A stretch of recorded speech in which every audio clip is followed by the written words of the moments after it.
All right. Today, we are talking about beta readers, beta listeners, perhaps even alpha stage. I think if you are kind of crafting the beginning of something, you only have an outline, maybe you've got little bits and pieces of stuff, then you're able to, it's much more moldable. So, not to get really deep into the distinction between alpha and beta reads, but like, I would say if you're in the kernel of an idea phase, you only have you don't have necessarily a finished draft. You've got maybe a lot of inspiration, and you're compelled to put something together. Maybe you've got notes. Maybe you've got an outline and little things plugged in along the way. That to me is an alpha read. If you're getting feedback on something that's a little more skeletal. I don't know how you guys approach that, or how you think about that, or how you stage those things. But yeah, that's my thinking on it.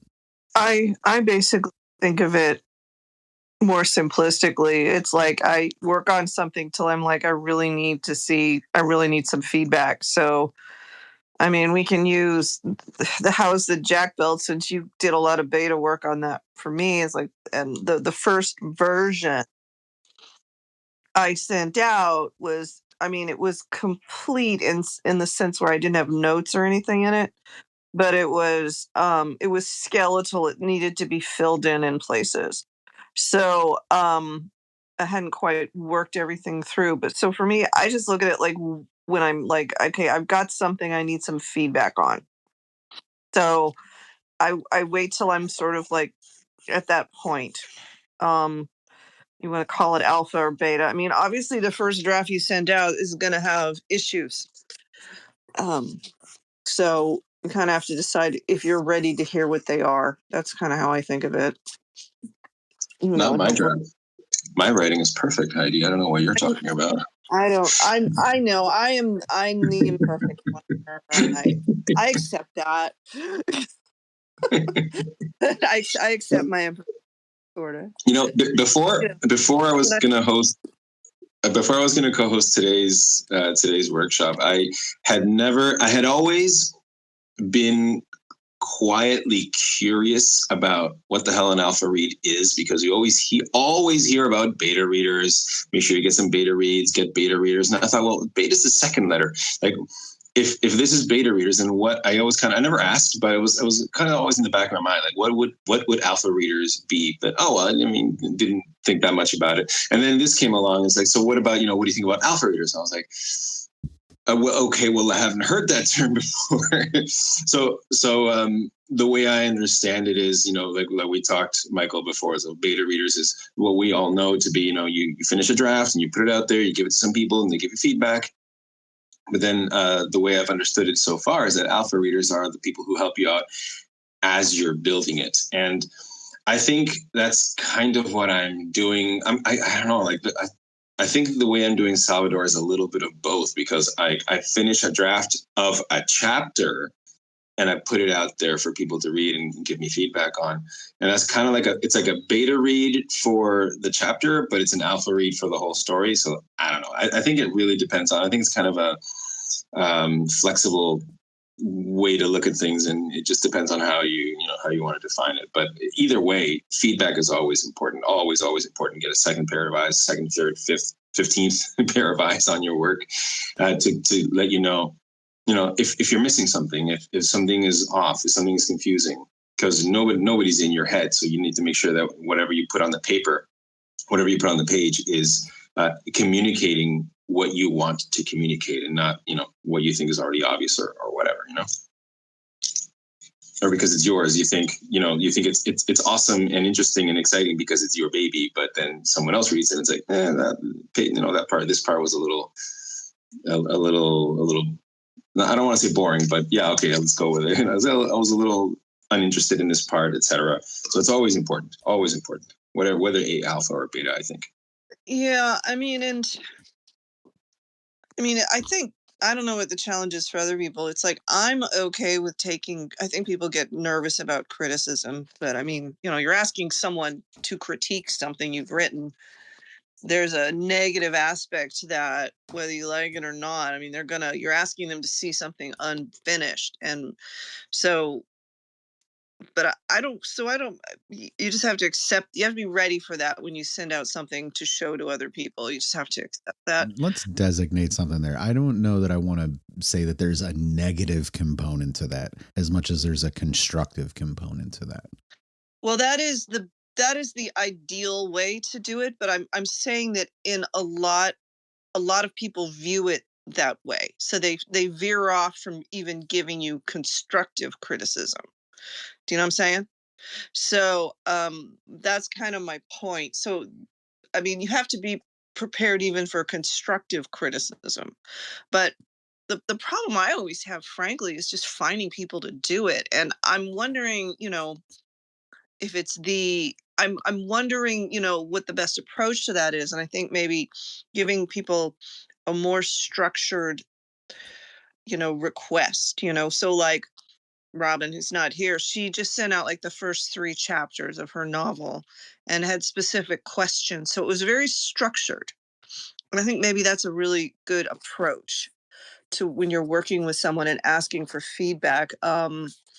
Obviously, there is the open ended question. Is there something you noticed that I completely missed? Is there something that isn't working or something, that kind of thing? But I think providing beta readers with structure is maybe our listeners even is useful. And I haven't been terribly good at that because I don't know. I just kind of, I'm like, well, what do you think? I'm kind of open that way, and it's not necessarily the best way to be, but it is what it is. So, but there's that. But just in general, the other problem I have, and I don't know if anyone has any solutions for this, it's simply just finding people who actually want to do it, especially when you've got like a large piece. It's like most people will be up for a chapter or 3 chapters, which can be very helpful. When you're looking at the opening of a novel, those 3 chapters are supposed to get someone's attention. You want to know if they do, but that's your hook, right? For sure. Yeah. I would say Gonzalo has an interesting approach on Substack where he's using it. And this is something I've seen other people doing as well. Kind of offering up chapters there as early stage readers, not necessarily an advanced reader copy, though that I think is typically more geared towards getting reviews early on when the book comes out, as opposed to really trying to stage feedback along the way. You might talk about that a little bit. Yeah, I was trying to make a note on something that Heidi just said a minute ago, and my computer decided to not cooperate with me and not open the notepad. And by the time I was finished wrestling with it, I forgot what I wanted to say. I said, I remember now. So here's the thing. When you say that people are usually more willing to have a look at a chapter of yours, right? Or 2 or 3, it's harder to get someone to give you feedback on an entire book. My philosophy is that I prefer to get feedback much earlier, like way before. And like I was telling Michael the other day, I didn't like design the way that I'm getting feedback on purpose. I kind of stumbled onto it, but it works because imagine you write an entire book and then and then a bunch of people give you feedback that, the first chapter just takes the wrong direction. Aren't you kind of screwed then, right? I think if you start to get feedback right from the beginning and you see that it's not going the way that it's not going well in the way that you kind of planned it at the beginning, then it's easy to pivot, right? And reevaluate and then start going in another direction. And this is exactly what happened to me with issue 1 of the manga. Last year, I had it all written out. It was scripted. I was starting to draw pages. It was coming along. And then I went to my best friend, who I only see now 2 or 3 times a year because he's had his first kid. I went to see him and I told him, look, and I was like, I need your feedback on this. Let's just use the excuse of needing feedback just to get together and have a beer. And he looked at it and he said, but so, and I also told him like the basic global outline of the entire story. And he said, but the first issue is very different from the story that you're telling me is going to end up being at the end. It's extreme. This is more like action and like kind of like more easygoing, and and what you're describing is much more intense. And then he just up and said, "Why don't I just start it at issue 2?" And when he lands in the forest and he's lost and he's running from the robot, and he said, and then he gave me like this nice little nugget. He's like, and because it would be now the first issue instead of the second, make him lose his memory. And the light bulb just went off in my head. I was like, you're so right. And if I had just written the whole story, like all 10, 11, 12 chapters of it, and then got that little bit of feedback, I would have gone into depression. Right? I would have been like, I can't believe. The first thing I would have said was, why didn't I come to you when I was doing the first issue? So I think it's much better to get as much feedback as possible, but it's easy. It's very malleable. It's easy to kind of, switch around some things and be like, okay, this would affect this that way, and then I could just keep going. That's a good point. I mean, so if you're really sort of working out an idea, that's a really good point. I will say, hey, and I want to say, hey, Thomas, if you want a mic, I know you may be driving, but if you do, let us know. I sent you one, but I get that you may be in traffic. I hear the tube is down, so I don't think you're in London, but anyway, I digress. So You don't say. I digress a lot. Sorry, I was trying Hey, to say hi Thomas, to welcome. Thomas, then I just hi Thomas. Anyway, you make a good point about getting feedback early if something's not working. I know that I've got a 3 arc thing already set, so I'm stuck. But I will say that when I did the first book, I put I was trying to get feedback for the first chapter. I just put the first chapter up to get feedback. I was on Scribophile. I had no idea where to get comments from. And the people I know in real life they're not writerly, so there was just it wasn't a good place to go for me to have some, what do you think of this? But one of the things that I found is it's funny. It's just the opposite of you. It's like I put too much information in chapter 1. It was just crammed because I was trying to get, now for better or for worse, this is how it played out. I was trying to get things in motion faster. But the problem I had was that it was overwhelming. It was overwhelming for that first chapter. So I had to break chapter 1 became the first 3 chapters of the book.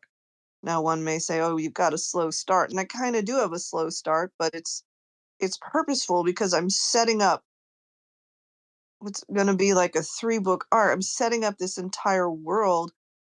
I have to set this up and I can't just, brush past it. So it's like kind of the opposite of what you're saying. But when you're doing like an action story, what you're saying, yeah, I mean, you don't need to say things like I woke up at 7 a.m.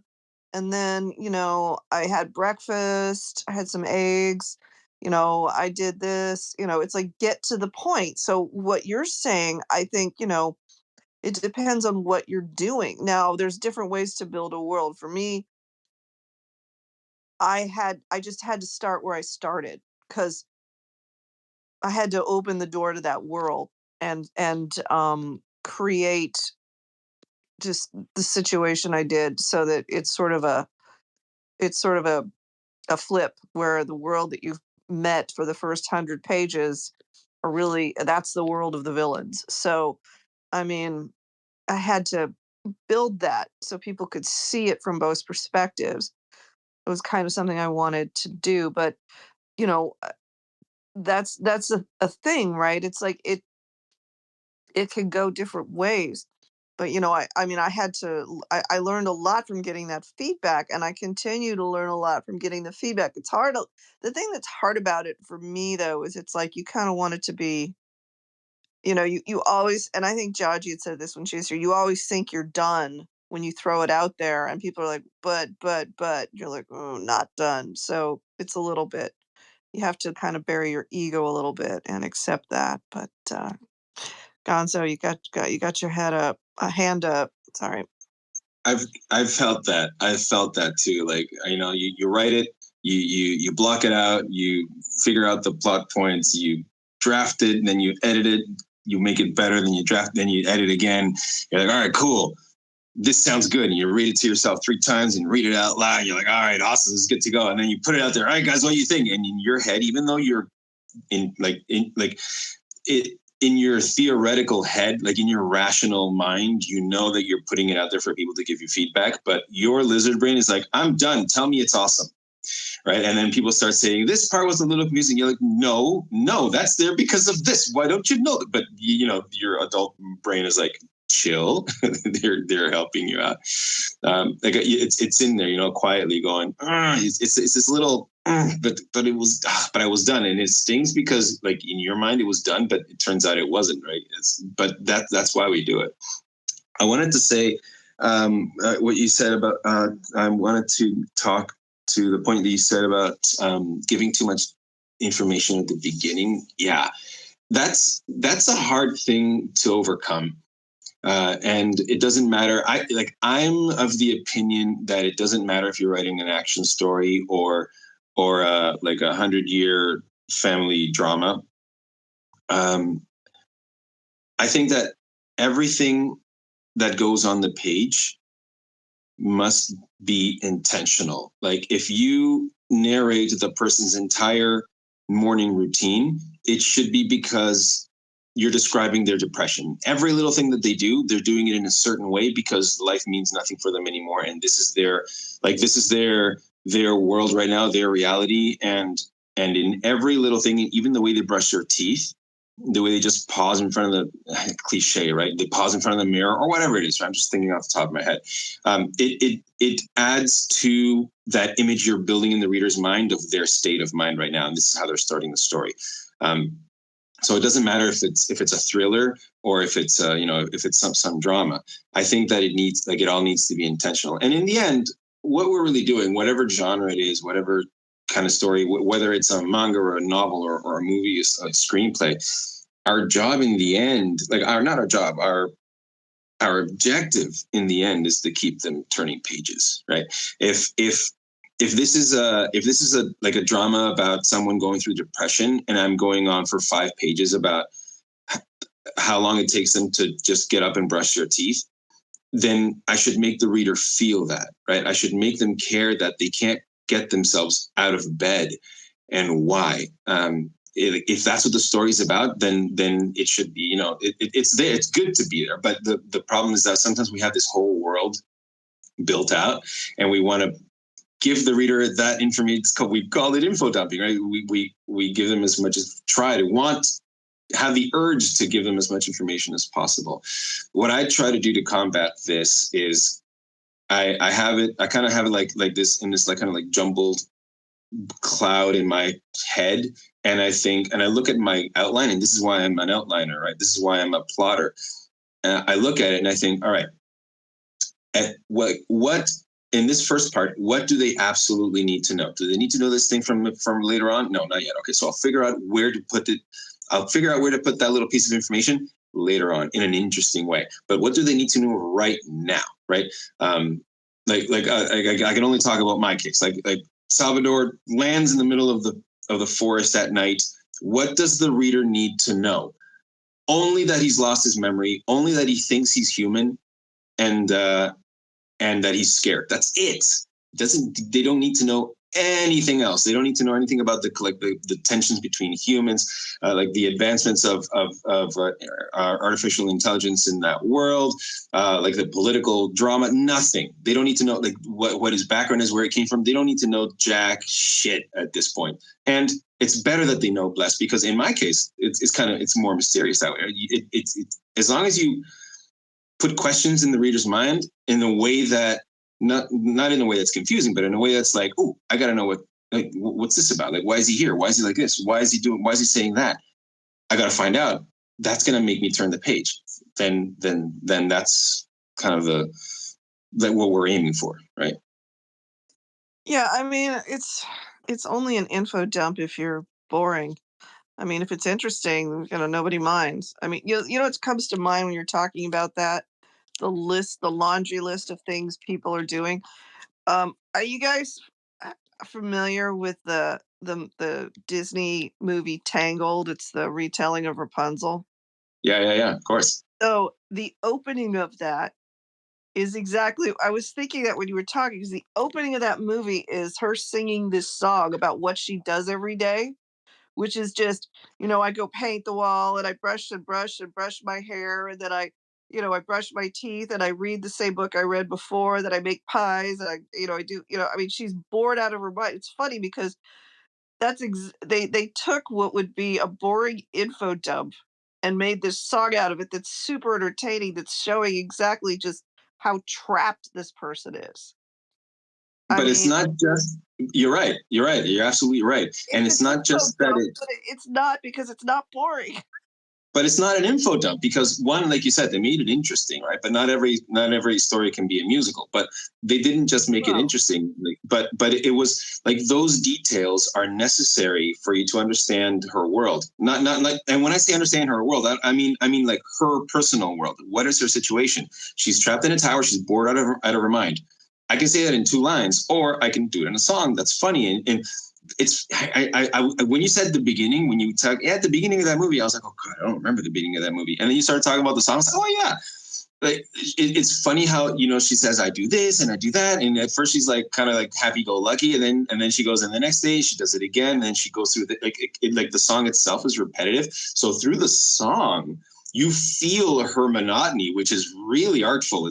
I thought was really well done. And the song lasts 2 minutes. So once that's done, boom, you're off to the races and you start the plot. Yeah, I mean, I think that's a really good example of what you were saying, where they basically flipped it on its head. They flipped that whole concept on its head, is why I brought it up. Which, that's the thing. You can do all of that, but I think we're getting off beta readers and beta listeners. No, I think it's useful. I mean, you're talking about development. Yeah, I mean, because they developed. I mean, it's artfully done. You have to. I mean, whoever came up with that as the opening, I mean, it's really quite brilliant. The opening of that movie with her singing that song, because, yeah, I mean. I know Disney sort of lost their way recently, but some of the older stuff they've done is really quite interesting. The way that they structured it, some really smart, creative people did some amazing work. It depends on who you put on it, right? Because I remember I was listening to some music, some old Disney music. Well, not old, but I was listening to the Encanto soundtrack, and I was talking to my wife. It's like, it's unbelievable. Like it's pretty amazing that, like, 2 of the Disney movies that I like the most, are both stories about Latin families. And I don't know if it's because I'm Latin American, but like Encanto and Coco are both such beautiful stories. And I was telling her this the other day in the car. I was like, they're such beautiful stories that like have made me cry several times. It's so gorgeous. Like, it's amazing that the same group of people who made such amazing movies can then go turn around and make something like Wish. Pause. It's not the same people.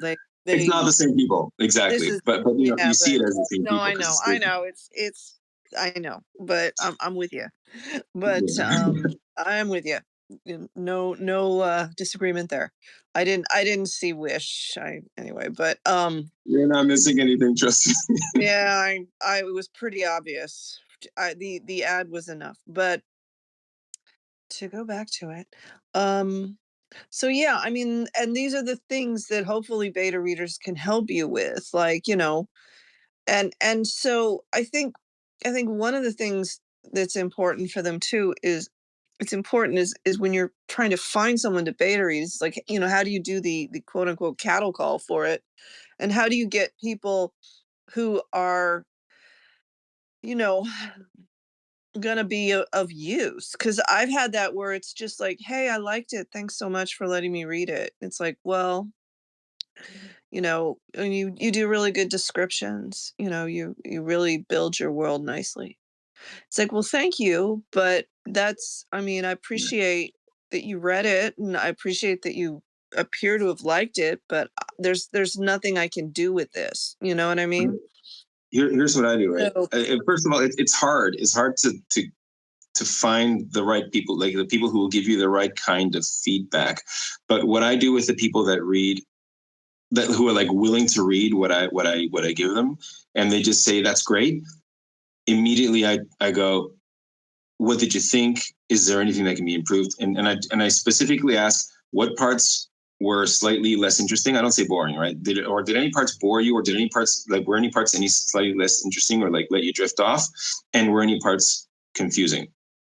Were you confused by any of it, or were you like slightly, able to be distracted by any of it? And then that gives them something to focus on and think, well, let me think. They kind of think back to it and say, well, yeah, maybe in this part it was this, a little bit like this and like that. Because if you say anything that's bad, or if you ask them about anything that's bad or poorly done or boring, because they want to help you and they want to be helpful, but they also want to be supportive, they're not going to generally, especially people that you know a little bit better, they're not going to they're going to resist telling you what's wrong with something because they don't want to make you feel bad. So the way I frame it is, was anything confusing, or was anything, I try to not use the word boring, but was anything, like a nicer word for boring, basically. And that usually helps. I would invert that completely and say that the people that know you well and are compelled by your choice to write or to create finished works of writing are going to be more insightful.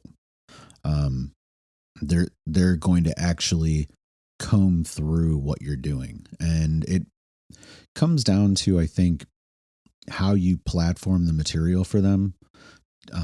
If you're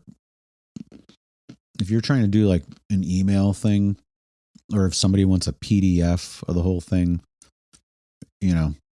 I think you're going to end up getting really surface level, almost useless feedback.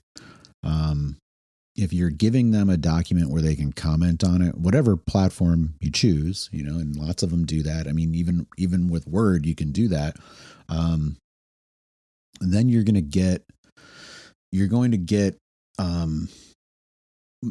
thoughts affiliated with segments or lines or phrases or word choices along the way that actually help you develop and sharpen up the work. I did that, most recently with the piece up above that I'm wrapping up the audiobook editing. God, I hope I can do it today. Speaking of which, we forgot to do updates, but we'll get to that. A friend of mine, very familiar with the topic of Pynchon, however you like to say it. He's read more of the work than I have, and he's read more work about the work than I have. Again, he doesn't necessarily like my thesis in that, but he really hammered on the editorial over the course of the last 3 or 4 months because he likes the topic. He's invested in the writing that I'm doing, and despite not agreeing with it, it was his disagreement with the thesis that helped me to go and dig out more material and support it even better. Because while I'm out there looking at this stuff that people have written, I think that not that their stuff isn't good, but I find that when you're strictly academic, you're looking to basically like push whatever your specialty is. And so they begin to insert themselves into Pynchon's work. And you get that same thing with beta readers in general. That was happening even inside of my friend reading this, was that he's like, well, this doesn't agree with these things. And it's like, yeah, but those are those writers, and they're not writing this. I'm writing this. So I have to make sure that like what I'm stating here is in accordance with what I am seeing and what I am, and not necessarily trying to do the the chasing the journal entries thing that you have to do when you're a professor or something like that, attempting to get published somewhere along the way. And that's the thing too with beta readers. They will have a tendency, if they are writers, and my friend isn't, but they'll have a tendency to try and think about how they would write it. And it isn't. Yeah. So that's the thing with beta readers too, is that you find if they are writers, then they are going to kind of put themselves into your writing and want it to reflect their style, which, we can't really do that. We're not those writers. They could write something else, but that's not necessarily, what they want to do. I think that you have to kind of like caution yourself against that, and find, when I'm putting together a collection of beta readers, I'm trying to find people who I think are good for the topic, the genre, the material in general, whether it's like fiction or nonfiction. I kind of keep a corral of beta readers for different things. Beta listeners, same way. And to try to like give them something for participating in that process for me. Oftentimes it's like a free audio book or whatever, just as a thank you for having participated in that process, which, again, I'm not writing incredibly long things, but at the same time, my revision process, my developmental process can be really involved. Like I said, my friend was reading that Pynchon piece, repeatedly and giving incredibly incisive feedback for like 3 or 4 months. So I understand that's very demanding. You want to incentivize people for participating in that kind of thing. And I think that helps you to be able to get people to repeatedly participate in beta reading, in alpha reading and development and stuff like that, because you're not just asking for something, you're actually giving them something for having done it. So right now, while we have it on our minds, I'll just talk a little bit about progress. I'm behind, as it is the first month of the year where I've been this far behind on getting the audiobook done. And I think I'll get it wrapped up today, ideally. Will I get it submitted to Audible today? I don't know. Heidi, if you want to listen to this thing just to proof it once, that'd be cool. It's probably about 50 minutes. It's kind of long, but there's less than 5 minutes of audio I have to edit, and then I have to do a little bit of sequencing. I got to do a couple of punch-ins, and then fundamentally, get it loaded up. It takes them 10 business days. So if I get it done today or I get it done early tomorrow, it'll be, I think, ready for like the last week of September. Still meet my deadline, at least for that. But there's other platforms that are quicker than them. And to be able to get it out the door and load it up to make sure that I don't falter for the month of September. But that's just it too. I got to turn the corner and immediately begin working on the release for next month. I've already done the ebook layout for that. I have to do a little bit of audio recording for the audiobook, and then that one will be really easy. So it's not going to necessarily take any time. But I'm trying to get ahead because my paperback for this year I have scheduled for November.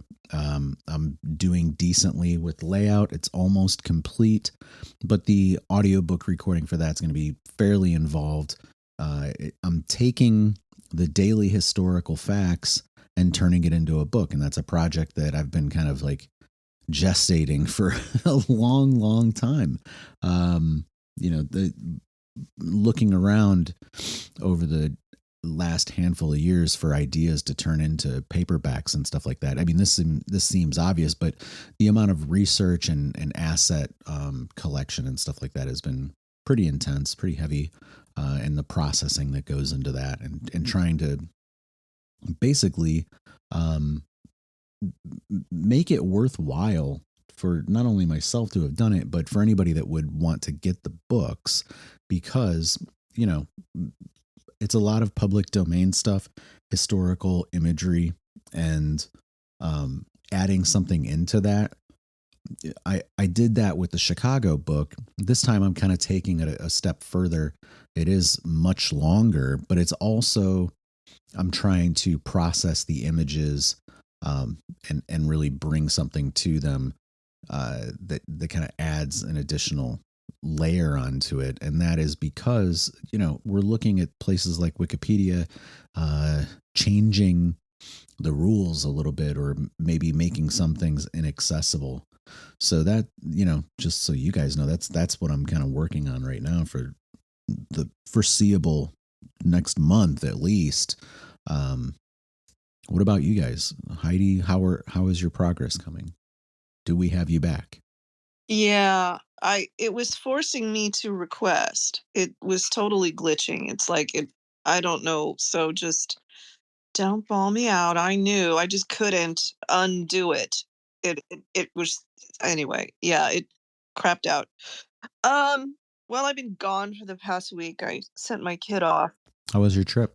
It was nice, I mean, it was quick. I mean, I left on Monday and then came back like really at dark o'clock, and I was really worried about the airport because I fly out of SFO, San Francisco, so it's a very busy airport, like insanely busy. I mean, you could be walking through that place at 1 o'clock in the morning, and it's like a busy street. It's just full of people.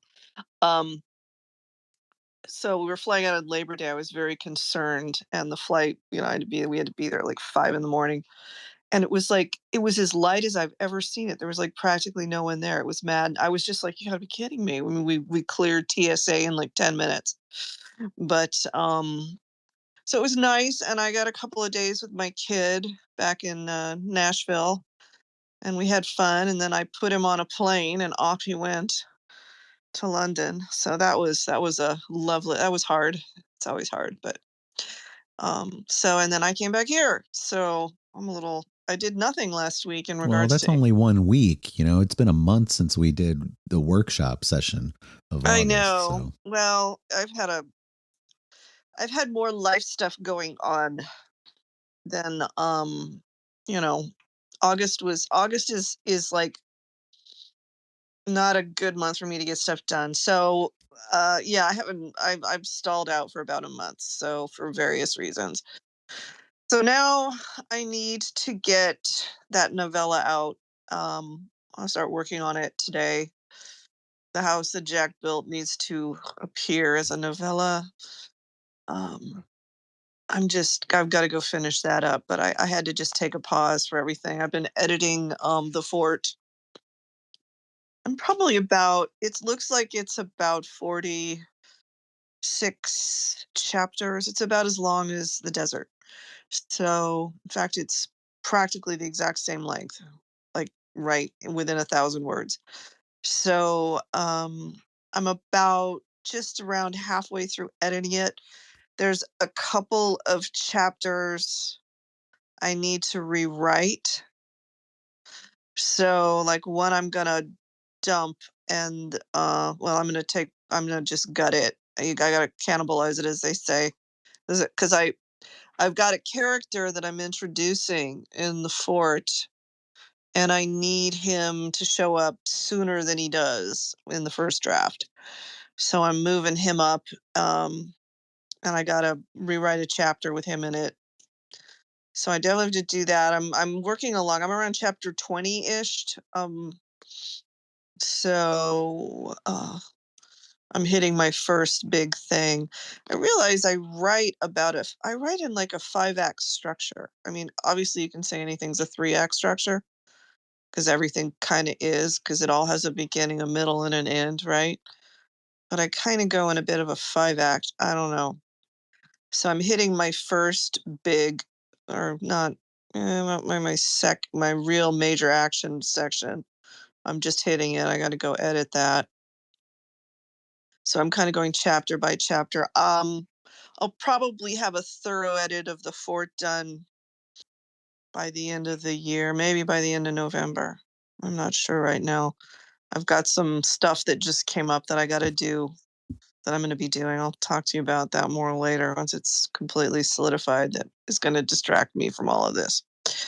But yeah, I want to get Jack's House out. Definitely the book, like probably by the end of this month. I don't see why I couldn't do that. The audiobook might, I don't know if I'll be able to do that in the same time frame. I would say just do the recording for the audiobook and then do the editing later on, but use it as a proofing step for the... I'm doing that, but the recording is not going to be usable because the amount of pausing and stopping and everything, it's going to make me nuts. I would rather just record it more cleanly when I have a finished version. So I'll basically record it twice. That seems... I know. Well, I'll that. try. I mean, I'm trying, but the thing is, it's easy to remove dead space out of audio.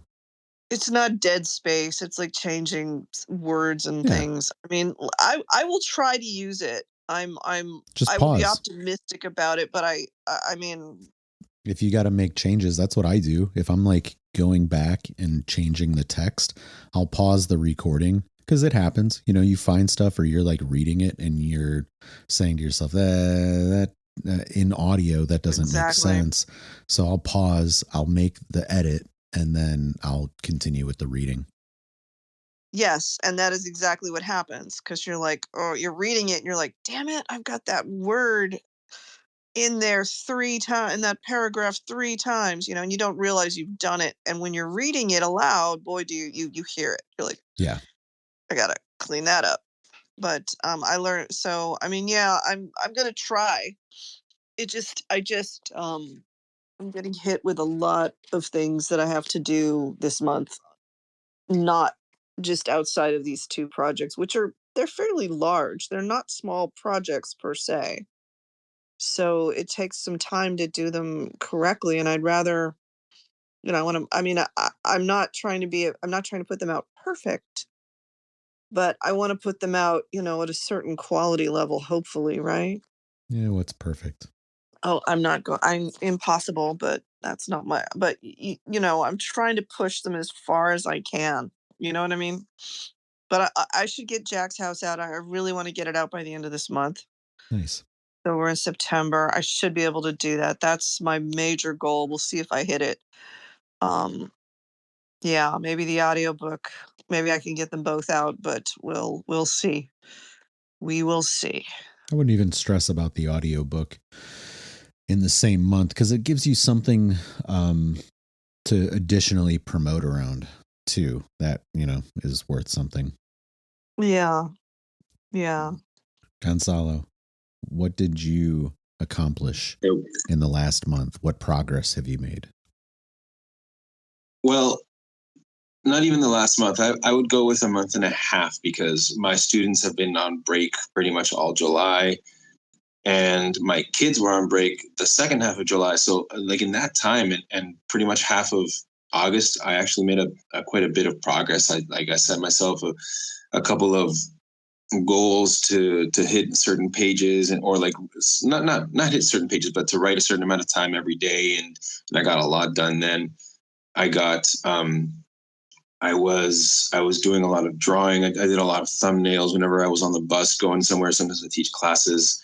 I would take my sketchbook. So I've been moving a lot on that. And the only thing is that since I think probably the 18th of last month, like the second half of last month, since the semester started up again with my students, I like it came to a grinding halt, and now I'm just starting to find my footing again with the schedules and all that stuff. So I've been able to sit down and think, okay, now when am I going to start? What days am I going to sit down and write for a bit, or when am I? What time am I going to use for drawing a little more? Right now, I think probably halfway through, or maybe somewhere between a third and half of the way through drafting chapter 2, which may or may not get split into 2 parts, just because they're two. One, it's getting pretty long, and 2, it does take place in 2 separate settings. I'm just trying to figure that out. I'm also figuring out thumbnails, what I'm going to do with them, a little bit more drawing, just so I can, use it either for content or just for figuring out the design, the look. I'm trying to, like, in the art side, really, what I'm really trying to do is trying to nail down a definitive art style, because the one that's on my PFP right now, it's a little too, like, it's nice, but it's a little too like the last version of Ben 10-ish, like Teen Titans Go kind of, like, and it needs to be grittier. It needs to be more manga style. I was just trying to experiment, I guess. So that's what I'm figuring out, and I'm working on chapter 2. Yeah, very cool. When is chapter 2 slated for release? Oh man, I wish I could tell you. I got, like, chapter 1. I knocked out chapter 1 in like a week last time, but there's so much that I have to figure out, or there was anyway, so much that I had to figure out, like, where to put and how much to put in, like we were talking about at the beginning, right? There's so much information and you want to put it all in, but I had to figure out how to, like, what to put in and how to put it in, just to make sure that that the reader knows what the reader needs to know. So I've been figuring all that out, and like right now they're like heading out to this other place, and that's where they're going to find some clues, and they're going to run into trouble. So I'm guessing that puts it about halfway through the chapter. And then I have to edit. So I don't know. Like, that's a long way of saying I'm not sure. Maybe hopefully by the end of this month. Nice. Yeah.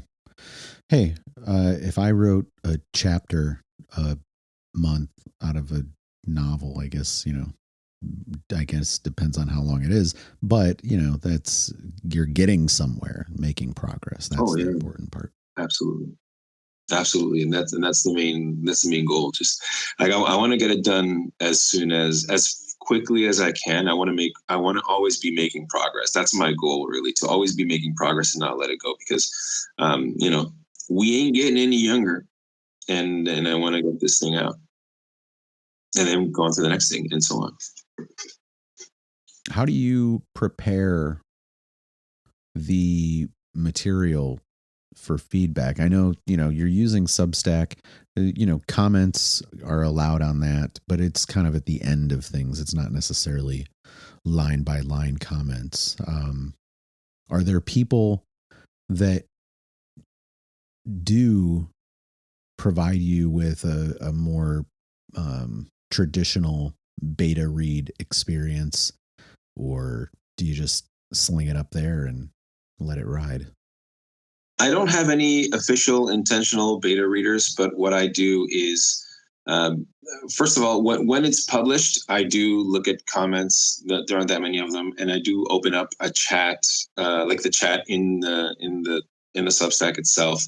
I'll send it through some DMs to people, but what I do before that as well is, as I'm writing, sometimes I'll have a really good day, a really good productive day, and I'll look at something and be proud of it. I'll just send a screenshot to 3-4 people, and I'll be like, hey, check this out. and that has, or in like even a couple times too, like a couple of Discord communities, and that's been really helpful because they naturally want to give feedback. Like these people anyway, like the people I've been sharing it with, they've been really helpful in just automatically saying, "Hey, this looks like it's coming along great. What about this? This looks a little this, and this looks a little that," and that's been super helpful. And that's kind of how I'm doing it. I'm not going. I don't have it systematized where I have like a beta reader system, for lack of a better word, to get people. I don't have a system in place is what I'm trying to say, but that's what I do. And it's not even really like a beta reader thing. It's more like the intention. The first, like the main thing here is audience building, right? At the same time as they're giving me feedback. I guess that's another thing I forgot to mention. Yeah. I started doing some fictional storytelling development with LLMs, full on synthetic creation.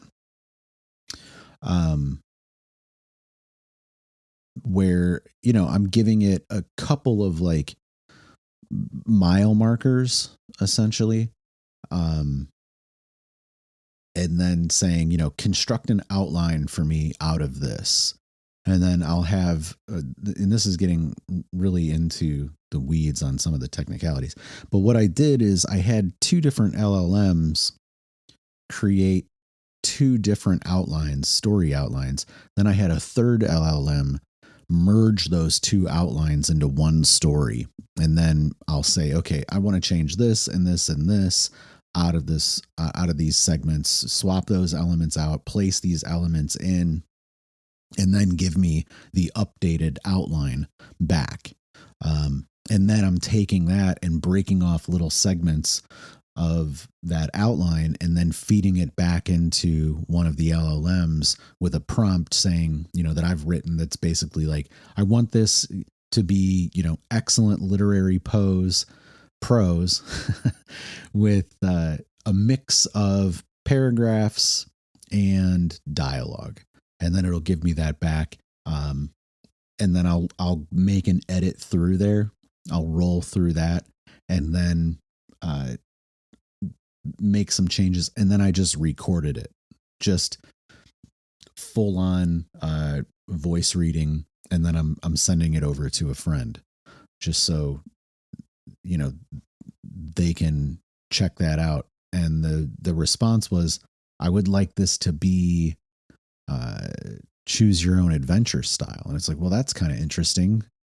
And kind of feasible as well, in the sense that if I have a couple of divergent sort of ideas, letting them choose it, feeding that choice back into the LLMs, getting that out, going back through to get the text, and then cleaning it up and then performing the read.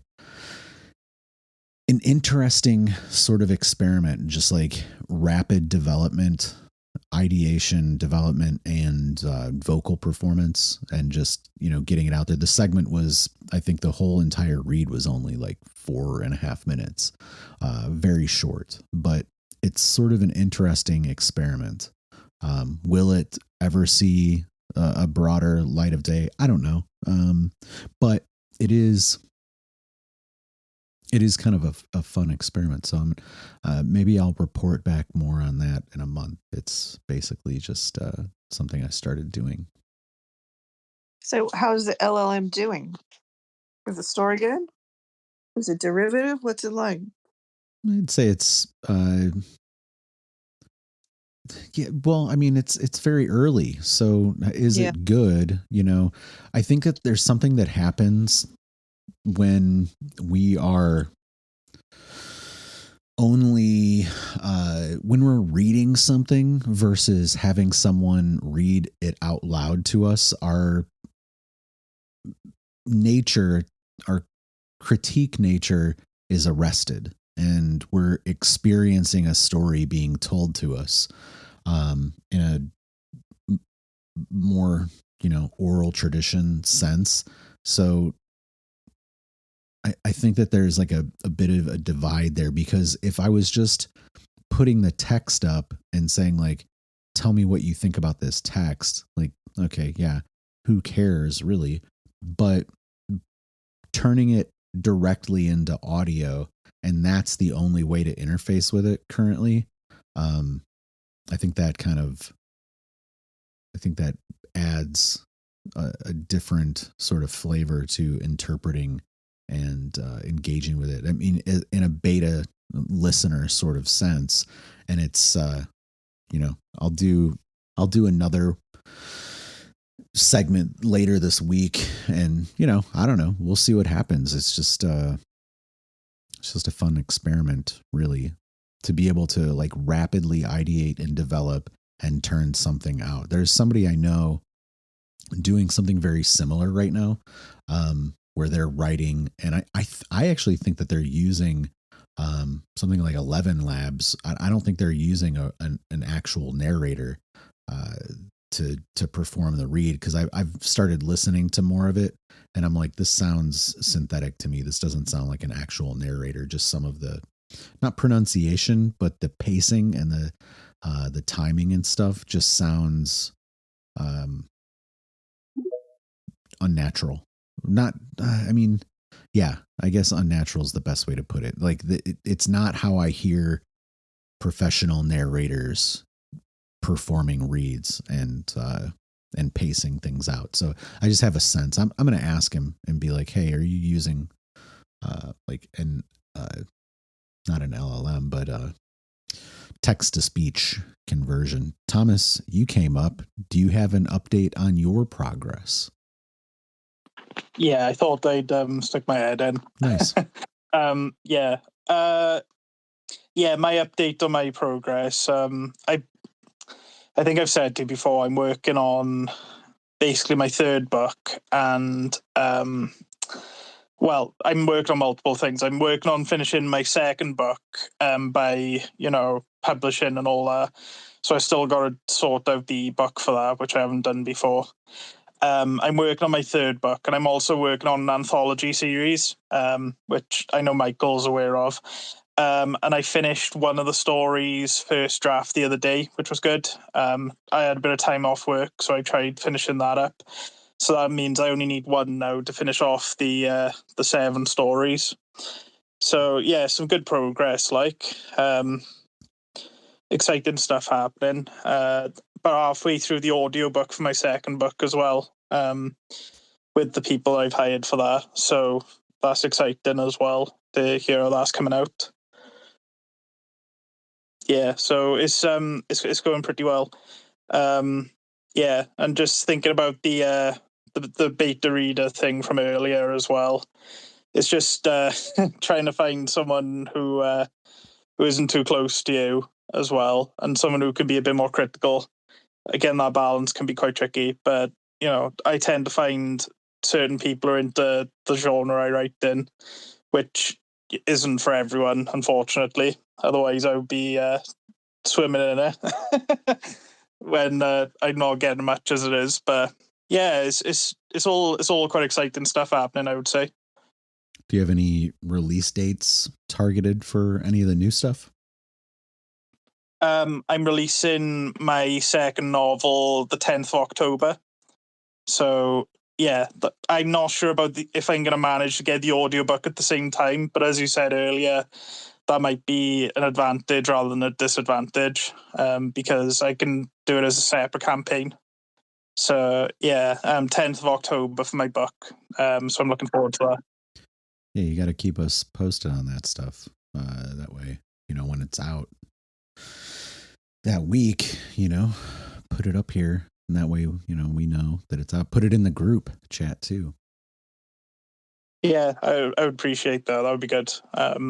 Yeah, I don't know. It seems like we got quite a mix of people who are into different genres here. Oh yeah. It seems a lot quite similar to me, to be fair, like sci-fi, fantasy, horror, that type of thing. But yeah, it's you gotta make friends with this type of thing, haven't you? Yeah, it's meeting different people who do similar things to you. Yeah. So where have you been finding beta readers? How are you sourcing them? How do you provide a platform for them to give you feedback? For my first, I did a lot better job with my first novel in that regard, because I was quite, it was during COVID, you got to bear in mind, and I got quite tight-knit in this horror Discord server, and made some good friends there who really helped me out a lot, actually, because it was a book that I wrote when I was like 14, and to say it was rough is an understatement when I come back to redrafting it. So they really helped me iron out some of the flaws in the story and help me, grow as a writer. And it means that I'm a lot better for the second book. The second book, because I wrote it after COVID, people were a lot less available. So I got more close people to me, got people from work to look at it. Some people from the server have looked at parts, but it's a bit of a different style of book. It's more of a gradual build-up than the first book. The first book kind of lands you in the middle of it straight away. So I don't know. It's one of those things. It doesn't appeal to all people, the gradual build-up, but I think it's necessary for some stories. Clearly, I agree with that. I mean, you have to. Hang on a second. Sorry, I had to cough. I figured I'd not cough in everyone's ears. No, I mean, well, that's the thing, right? I mean, I think, I started during COVID too. There were more people available and everyone sort of zips off. And that's fair. I mean, how long are your books normally, Thomas? How long's your first book? My first book was 96,000 words. My new book is 125, I think. Yeah. Okay, you're actually in my zone. For some reason, 96,000 sounded like really a lot, but it's kind of like you're doing sci-fi. That's like normal for sci-fi. It's almost short, right? Yeah, I would say my first novel was probably just about right, and this new book kind of goes on to the slightly longer end, but not that long. It's not quite like reading The Stand or something, but it's more like reading a normal Stephen King book. Yeah. I mean, so yeah, I know it's hard. I think Substack's a good way to look at it if you want to throw some chapters up. If people will give you feedback. I think that's. I heard you talk about Substack. It's never really been something that I've looked much into. I would suggest it. I mean, we're all on it, and it's a great place to throw stuff up, and it's much more friendly to writing than say X is. X is friendly for like promoting like what Michael does or putting up a quick video or saying, "Hey, I've got this thing," or but if you want to write like even like a I don't know, like a 750 word article, I think X just sucks for that. Yeah.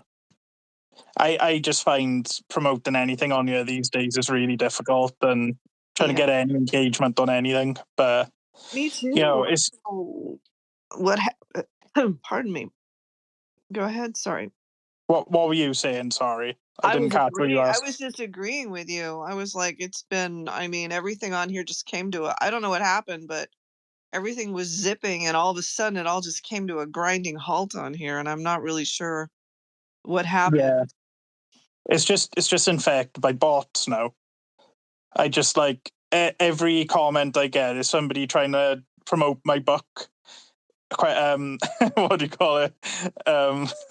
Speech marks, It's people are just it's either they're trying to promote my book or there's nothing at all. And it's really difficult, but it's kind of wild you guys get that, because I don't really see that stuff. I am not getting these bot interactions, and I can tell you like what you're able to do now, like they're really making a choice, because you only have so many API and engagements per day that they've really targeted you as a good potential target for their API interaction if they're sending that to you. You know, it is what it is. Like there's when you're doing it and it's like outbound stuff, you know, it's useful. I always kind of talk about communities, groups on Facebook. Those are good ways of like extending reach. DMs, obviously, of getting like leveraging those communities to basically get a little bit of early gas on the fire for a tweet or whatever. Threading, I would say that is also a good way to go about it, because it resurfaces the previous tweets in that thread. Those are all things. And that's the thing too. Like I'm using a lot of social networks as vehicles to kind of show some of my early thoughts about something that then will turn into something else, you know, and there might be, you know, a couple of different stages of development of that material over years even. Yeah. I've never got along with Facebook myself for promoting and stuff, but it's probably just because I don't get it. There's a few things like that which I'm like with social media, like TikTok. I just don't get. I know that it's probably one of the best things to promote books on, but I just don't get the platform and what trends. It just Twitter always seemed like the simpler one to me, and it seemed to get the most engagement. But now it's just like it's just been pretty pants for a while now. Yeah, I don't know. I like, you know, regardless of all that though, I got some really exciting stuff that I'm looking forward to getting out. You know, and it's good to have friends from multiple different aspects who's kind of going through a similar thing and can give you good critiques. Like, you know, it was like Michael brought up my profile picture the other day, and I think that was a good idea. Just that type of stuff is good. It's good advice because it's like you don't know until you get told, really. Yeah, I mean, I don't get social media per se. I just kind of go out, you know, it's like I have Instagram and I'm like, God, I just like, I don't even post on there. I mean, the only people I know on there are like, you know, my son's friends and their mothers is literally, you know, who I know on Instagram. It's just a pointless thing for me to do anything other than social stuff on there, which I don't really even do. So I went and redid Facebook, but I don't go on there at all. I don't like it.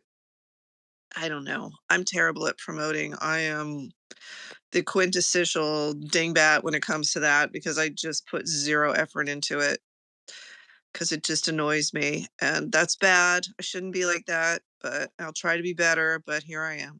That's my honest critique. Yeah. Myself. Yeah. Well, unfortunately, it's kind of like it's a completely separate skill, and promoting is a completely different set of skills to actually writing out a novel, and you've just got to kind of work this out once you've actually made it. And it's you realize, oh pants, I haven't trained myself at all for this, and then all of a sudden you got to try and promote the thing. You know, and that, like, you can say, oh, it's a hobby and I do it for fun, but at the end of the day, you want people to experience your story, don't know. Yeah. Yeah. Go on. Who was sorry? No, go on. What were you saying, Heidi? No, I was just, yeah, I mean, that's the thing. Yeah.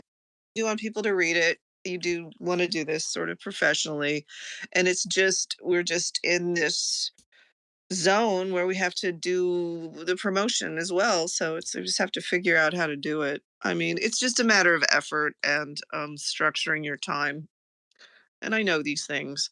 Uh, it's and it is a different skill set. It very much is. And this is one thing where I will, you know, really definitely I'm thinking more and more of leaning into the AI to do this, the LLMs, because I don't care if an LLM's writing my marketing material. That's fine by me.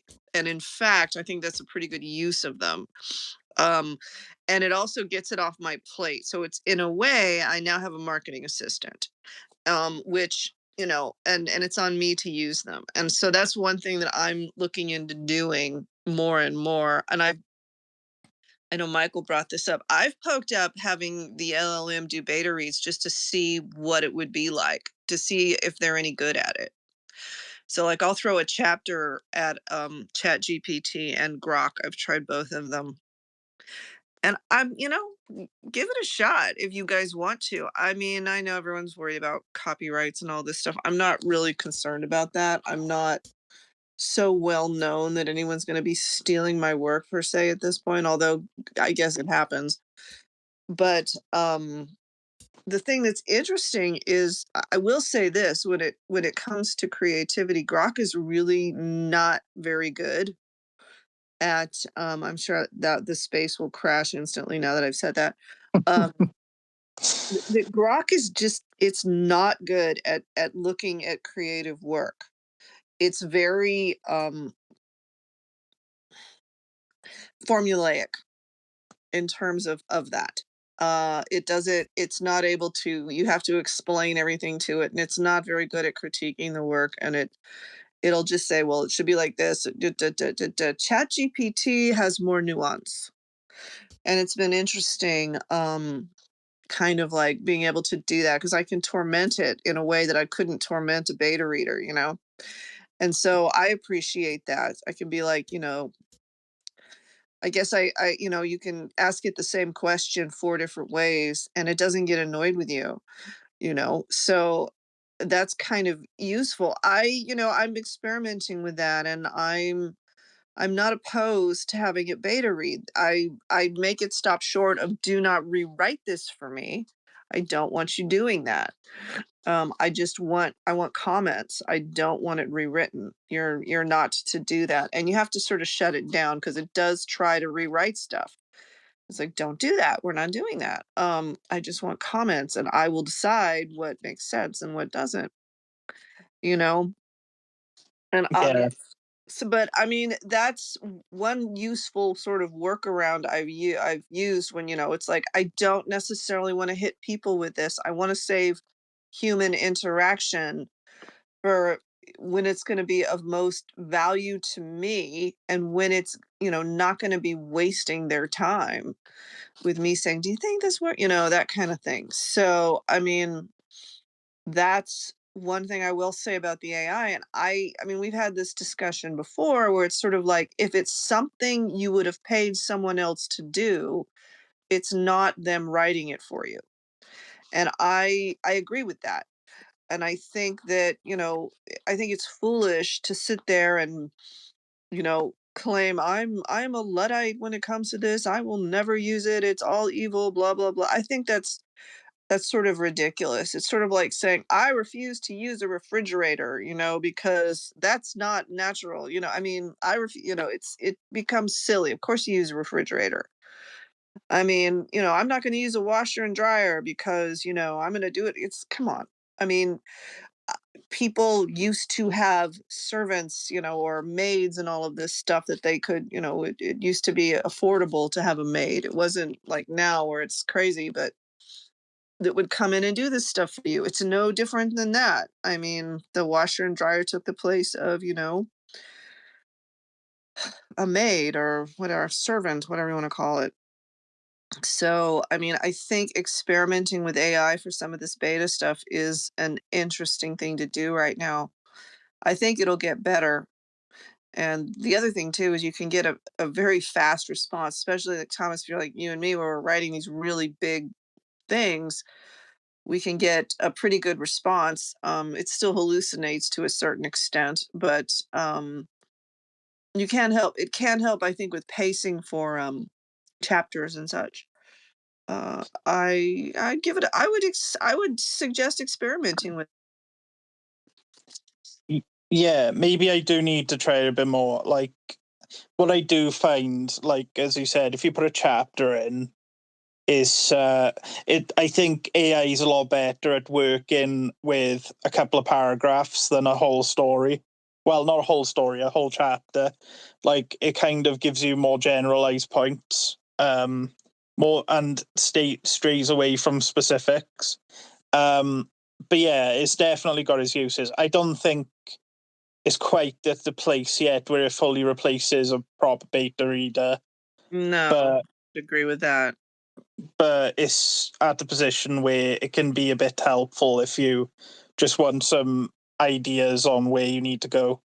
It's yeah, I don't know. I kind of write in a way where I just kind of I write down my thoughts, and is really, well, quite barbaric. Really, it's I like look at it later and I'm like, oh my word, like what was I even thinking writing it out like this? But it's just getting words to paper, and then like it's kind of like a bulk then, with the read draft.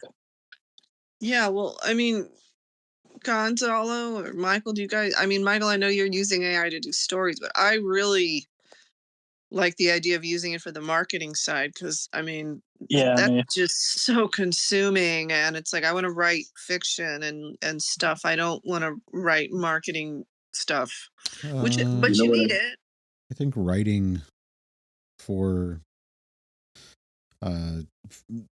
I think you're probably honestly like just thinking too much about writing marketing materials. I don't know what you would be writing, to be honest with you. Like, there's press releases or maybe a blog post. I mean, I put that stuff out, but like I'm using very boilerplate things, and then I'm just changing out a couple of things here and there. So like this year, as I've done an audiobook once a month, the press releases that I put out that become like Substack releases, that stuff is, I've got like a handful of blocks of material, and I just swap stuff out. I change the relevant material there. And same thing kind of goes for like the scripts for the videos, the promo videos. I'm not asking an LLM to do that. It's like 50 or 60 words. It's not, I mean, that's like, 4 or 5, 6 sentences, maybe.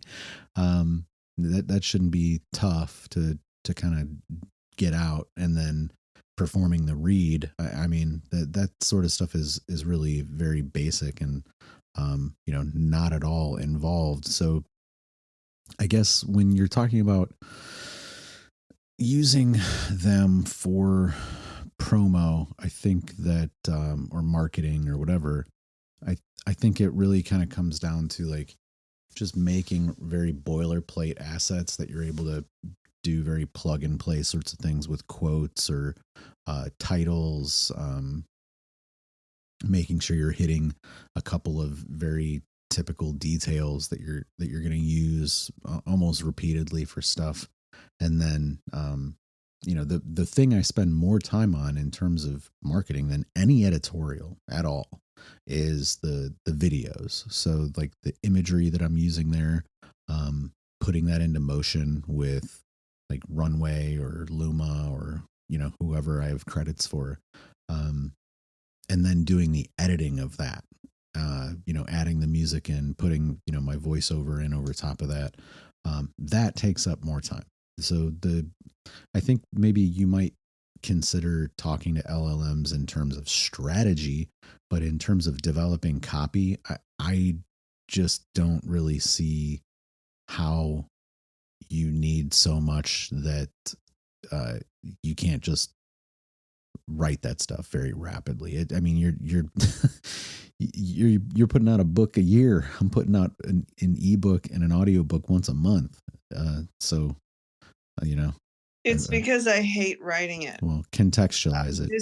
I hate writing the little marketing things. It's like filling out a birthday card. It's like, what do you write in someone's birthday card at work?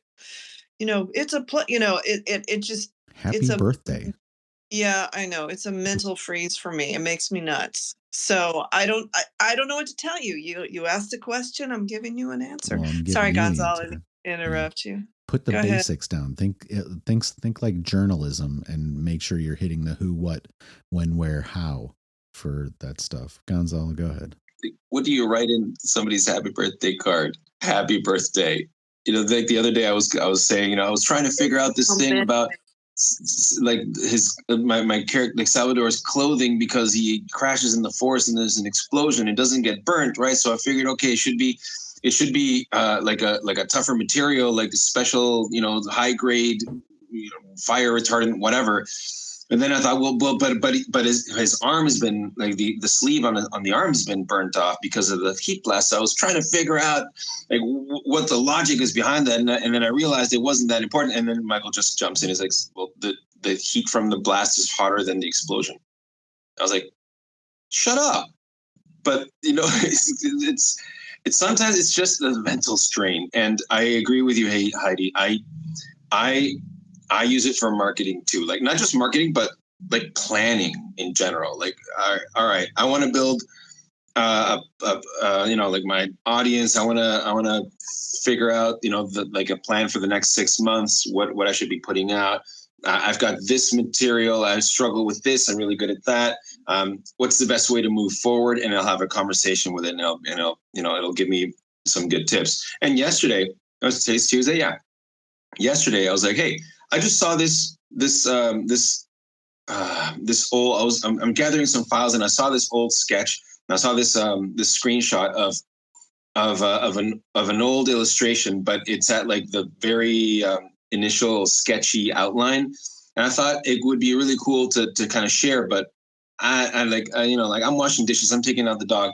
I tell it, what kind of, what would be something cool to share with this, and I want to give this kind of vibe and this kind of tone, and it gave me a few suggestions, and I iterated on one of them, and then it gave me something, and I looked at it, and then I sat down on the computer later, and I reworked it, I edited it. I put in my own flavor, my own words. I thought of a better hook, and I worked, and then I posted what you're seeing in the Jumbotron now. And it wouldn't have been the same if I just like sat down and tried to think, okay, well, now what do I write about this? It was just a sketch that I thought, would be cool to share. And an LLM like ChatGPT is really good at giving suggestions on how you can use it. If you want to do it, depending on what you want, you just tell it what you want to accomplish. I want it to have this vibe. I want it to da. And that's how I use it. And I think it's better than just sitting down and thinking, all right, what can I think of to write? It's not the same as writing fiction. It's like, all right, well, I want it to be interesting and hooky, and get people, vibing with it and whatever. It's not the same, and it takes a lot longer to just sit down and do it. And I don't care. I don't want to be a marketer. Like I'm doing the same thing goes with like these podcasts that I do an interview once a month. Like I'm bringing on a lot of writers, right? And am I trying to feature them and their specific details? Yeah, but at the same time, I'm not trying to write brand new questions for them every single session.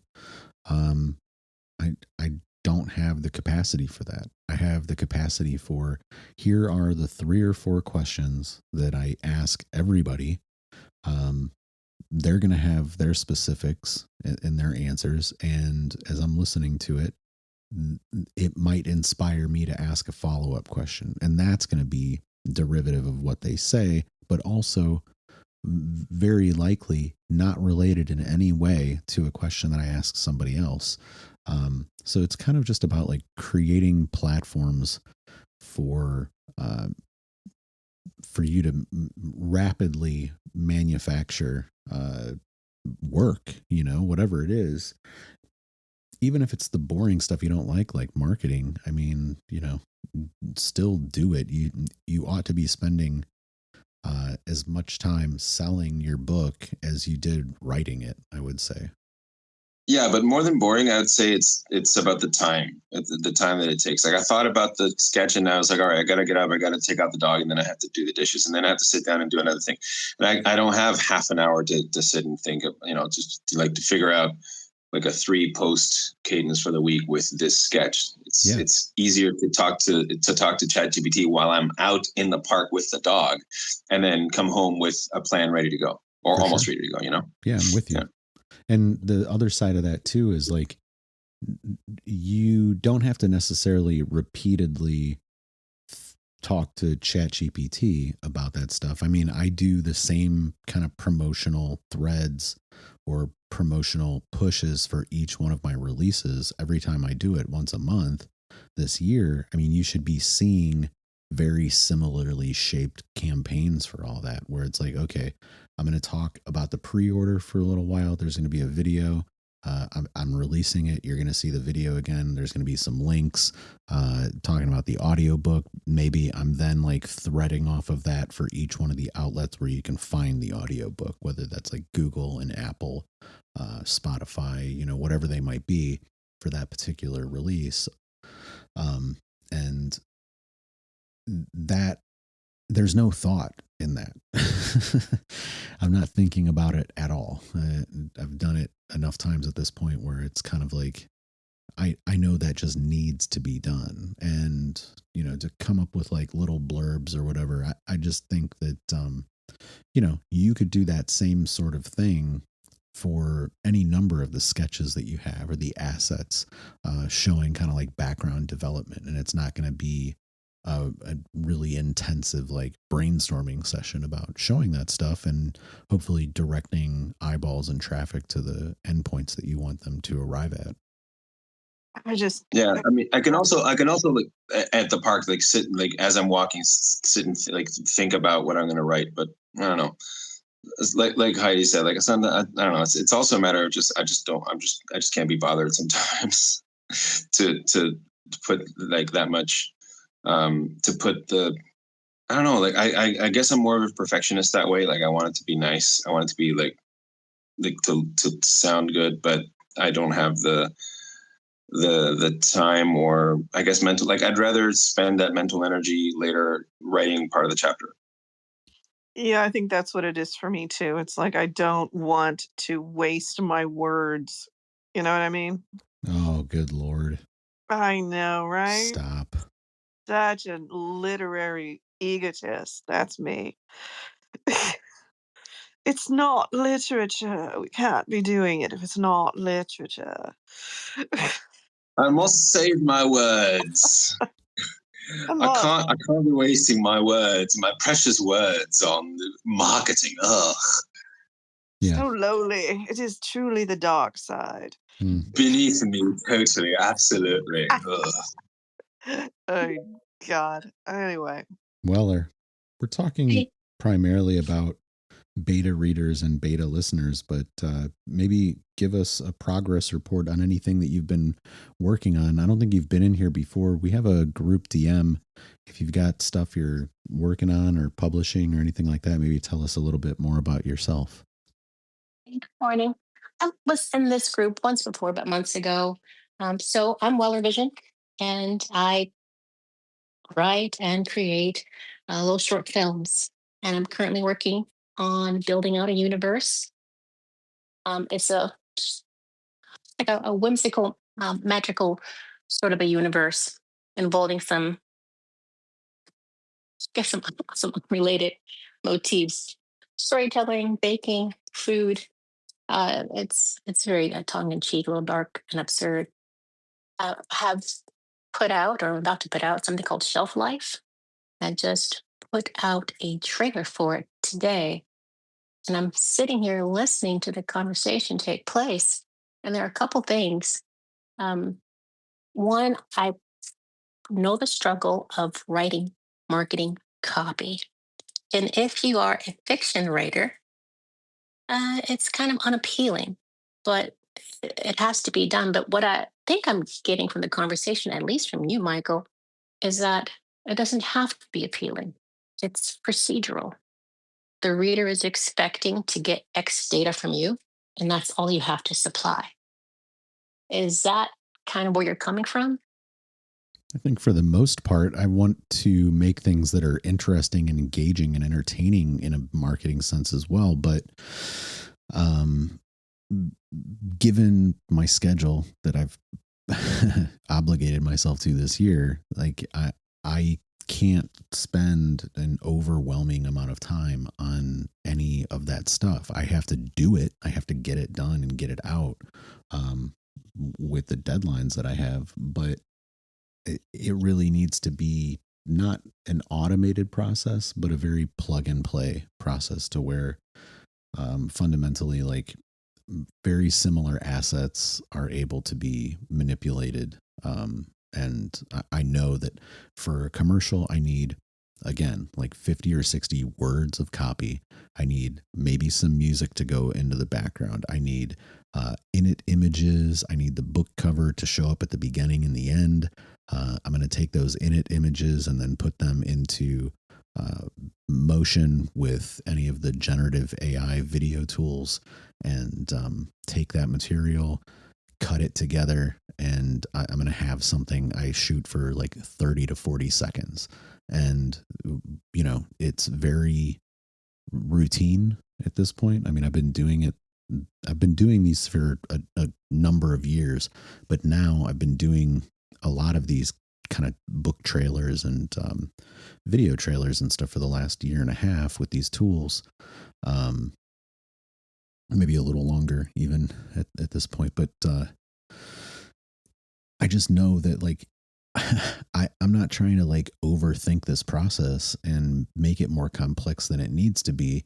If people want to know more, they can go look at Substack, where I publish like the press releases and get more details, more like quotes from it and everything else. Or they could read the actual book or listen to the audiobook. That's kind of the point, is to just like give them enough to be interested and compelled. If they're fans of mine, then maybe they're going to try it. If they're genre fans, then maybe they'll try it. If they're topic fans, maybe they'll try it, whatever the case might be.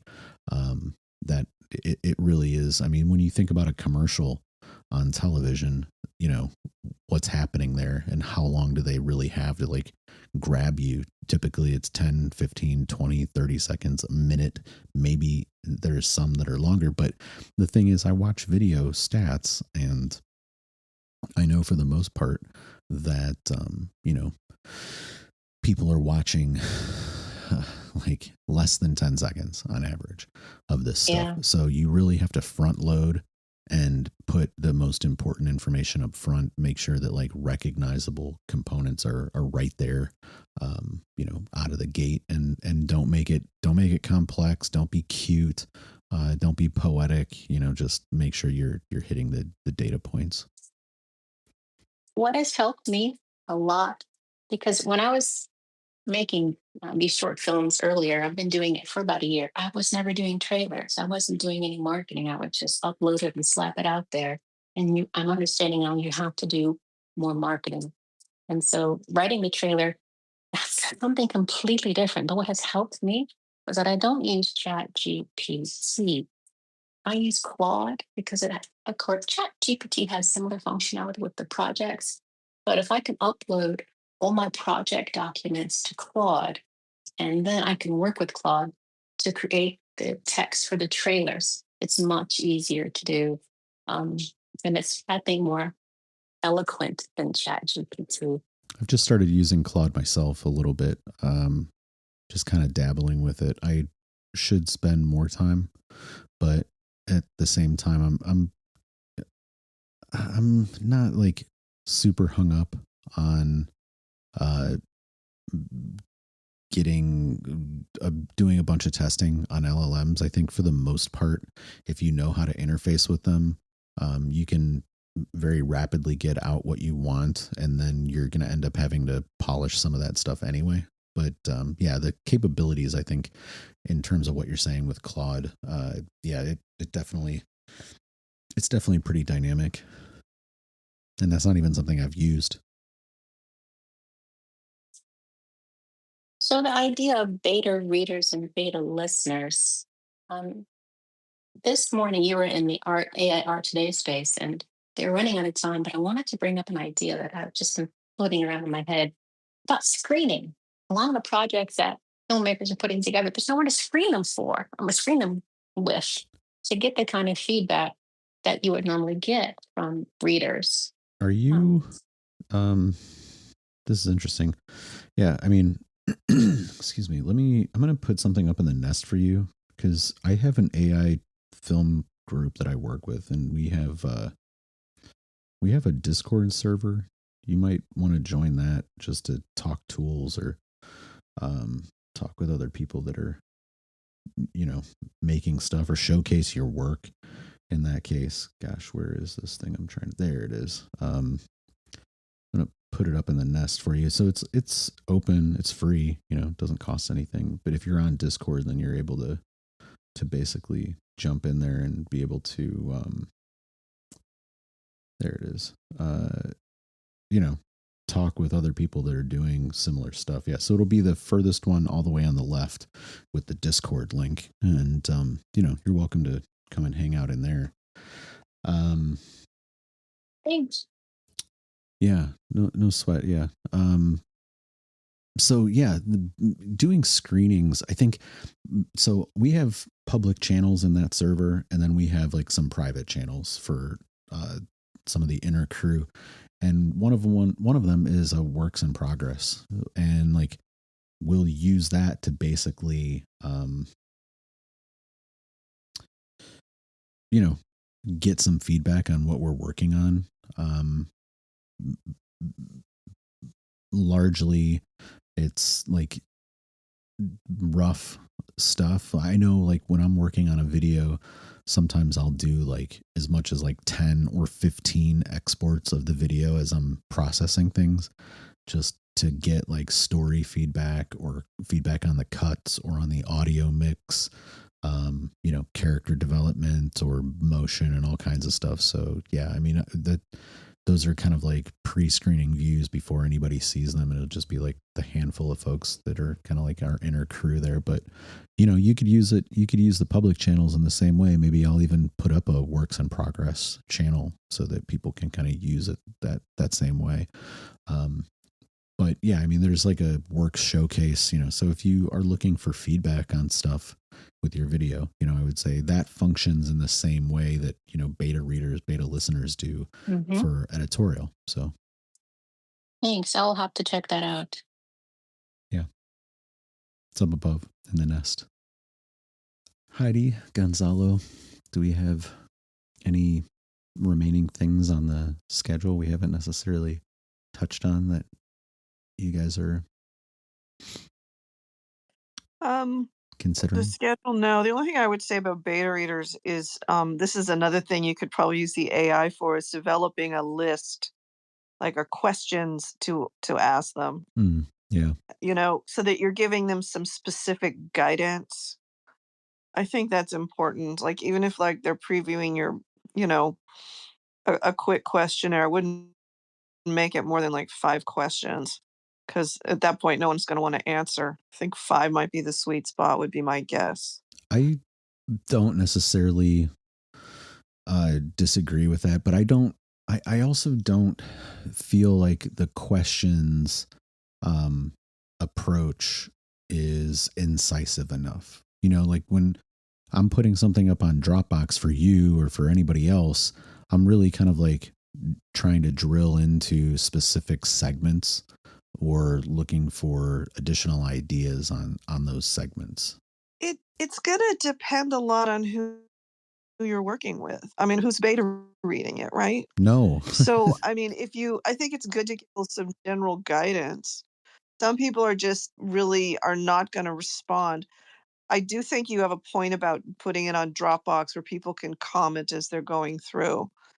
I think that's probably the best way to do it, because you're just catching them. And I think that as they're going along.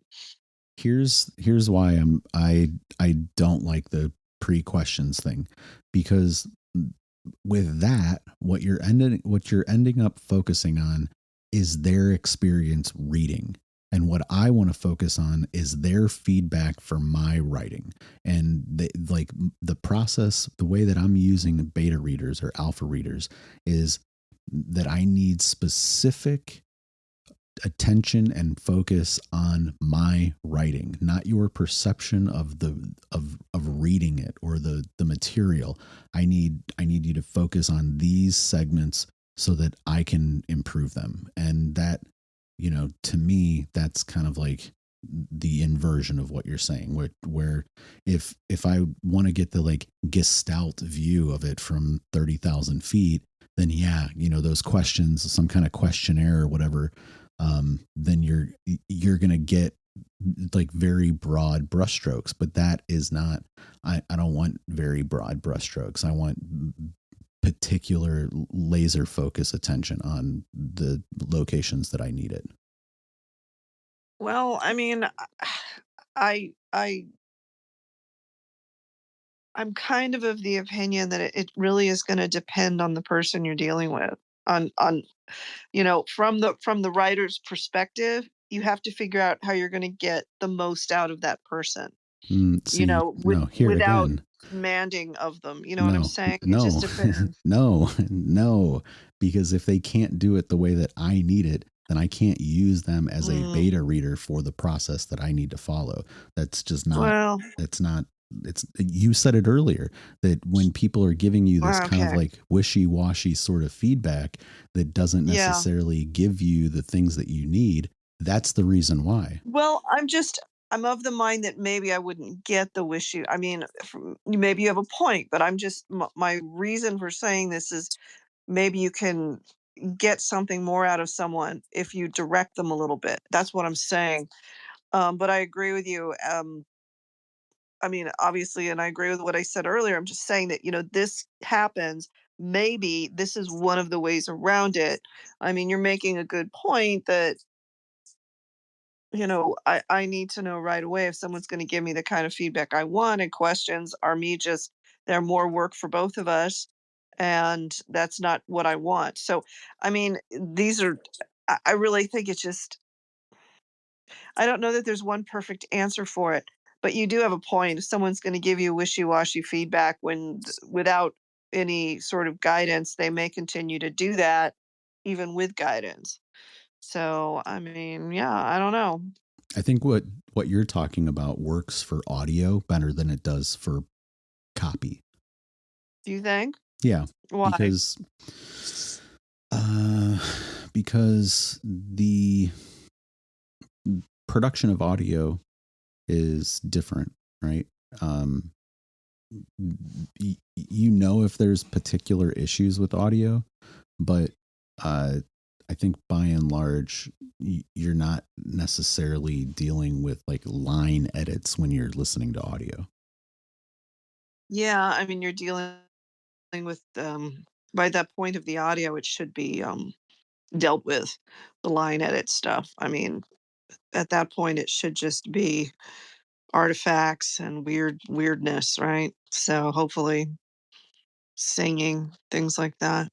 No, I would mean like mix or EQ, effects, anything along those lines. And that carries over to video, same way. So, Michael, the kind of feedback you're looking for, you're talking about storytelling devices and the strength of character development, or what exactly are you talking about when you mention feedback? What are you looking for typically? It depends on whether it's fiction or nonfiction. I would say with nonfiction, I'm really more interested in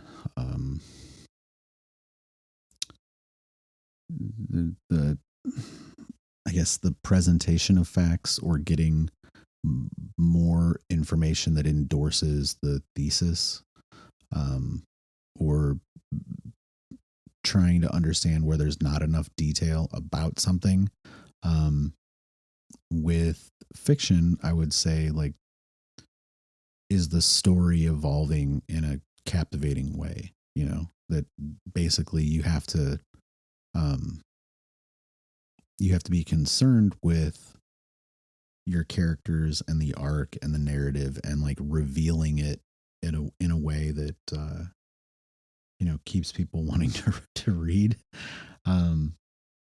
or maintains the sort of energy that you're looking to throughout the course of the work. So yeah, I guess, they kind of do two different things. I think like they're sort of an inversion of each other. If you're doing like nonfiction, you want to put all your facts kind of mostly up front, whereas with fiction, you're going to kind of like reveal those facts along the way. That is the story.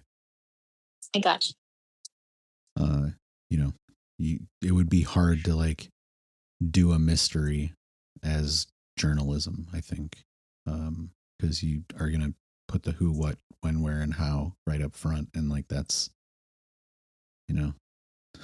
that's not very deductive, I guess. Well, that's an excellent way to tell a story. Putting the who, what, why, when up front, and then the story simply unfolds. If your premise is interesting enough, you'll keep reading. I mean, not in a journalism sense, though. You know what I mean? Like if you knew who did the murder, I'm trying to think of like a mystery murder story where you know all those things up front. I'm sure there is a good example, but I would say Sunset Boulevard. What's that? Sunset Boulevard. Not sure if I know that one. Oh, it's a movie. It's William Holden and Gloria Swanson. Oh yeah. And it opens with him dead in the pool, basically, and you know that she killed him. And then the whole story leads up to that. Yeah. Well, yeah, there's always exceptions to the rule. I think that in that case, like you have that inciting incident, but you don't necessarily have all the facts up front about, the result. As for today, we're running out of time. We've run out of time, realistically. A good discussion on beta readers, beta listeners, beta viewers, screeners of material as well. So we'll be back next Tuesday. We don't know the topic yet. Actually, we have to get on that, Heidi. Gonzalo, I don't know if you can come back next week if you want to. But yeah, Jaji is going to be out for the remainder of the month. So those slots are open. And, we'll try and determine. We've got a bunch of topics sitting in the hopper, but we have to actually get them organized. So. Yeah. Oh yeah, I'll have to. I can't make any promises, unfortunately, because this is a time slot where I'm trying to get some work done. But I can certainly try to make it out. Maybe as a listener, because a lot of times I'm either preparing classes, like I'm like doing stuff. All good. But yeah, I can try. Yeah. Yeah, don't sweat it. We'll talk. And Weller, thanks for coming. Nice to meet you. Nice to meet you too. Yeah, same. Nice to meet you, Weller. You guys go check out her timeline. I was looking at it as you guys were talking, and she's making some really cool stuff. Go check it out. No, thanks. I appreciate that. It's good stuff. It reminds me of Alana Wilcox, if you're familiar. I'm not, but I guess that's what I'll be doing the next couple hours over here. Like I said, join that Discord. You can check out some of her work. She has a private channel or a personal channel in there. Yeah, cool. Well, enjoy the rest of your day, and we will talk again before too long.